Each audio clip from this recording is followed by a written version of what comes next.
មនាលភិក្ខុទាំងឡាយសតបដ្ឋានទាំងឡាយ4នេះឯងជាផ្លូវមូលតែមួយប្រព្រឹត្តទៅដើម្បីសេចក្តីបរិសុទ្ធដោយវិសេសនៃសាសទាំងឡាយដើម្បីកន្លងបងនៅសេចក្តីសោកនិងសេចក្តីខ្សឹកខ្សួលដើម្បីរំលត់ទុក្ខ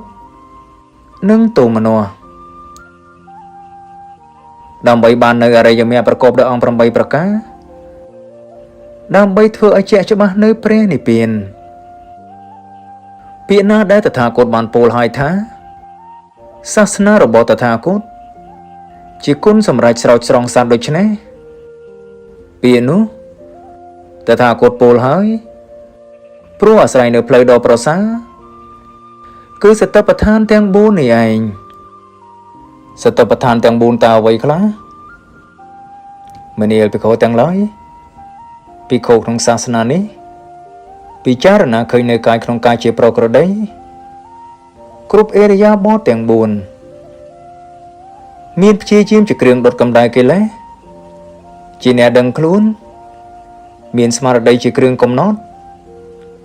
កុំចាត់បងនៅអភិជានិងទោមនស្សក្នុងលោកចេញមួយ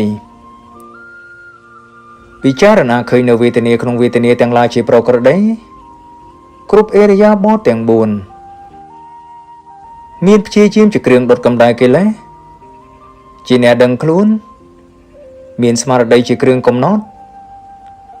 កុំចាត់បងនៅអភិជានិងទោមនស្សក្នុងលោកចេញមួយពិចារណាឃើញនៅចិត្តក្នុងចិត្តទាំងឡាយជាប្រក្រតីគ្រប់អេរយាបថទាំង4មានព្យាយាមជាគ្រឿងដុតកម្ដៅកិលេសជាអ្នកដឹងខ្លួនមានស្មារតីជាគ្រឿងកំណត់កុំចាត់បងនៅអភិជានិងទោមនស្សក្នុងលោកចេញមួយពិចារណាឃើញនៅធម៌ក្នុងធម៌ទាំងឡាយជាប្រក្រតីគ្រប់អេរយាបថទាំង4មានព្យាយាមជាគ្រឿងដុតកម្ដៅកិលេសជាអ្នកដឹងខ្លួនមានស្មារតីជាគ្រឿងកំណត់កុំចាត់បងនៅអភិជានិងទោមនស្សក្នុងលោកចេញមួយ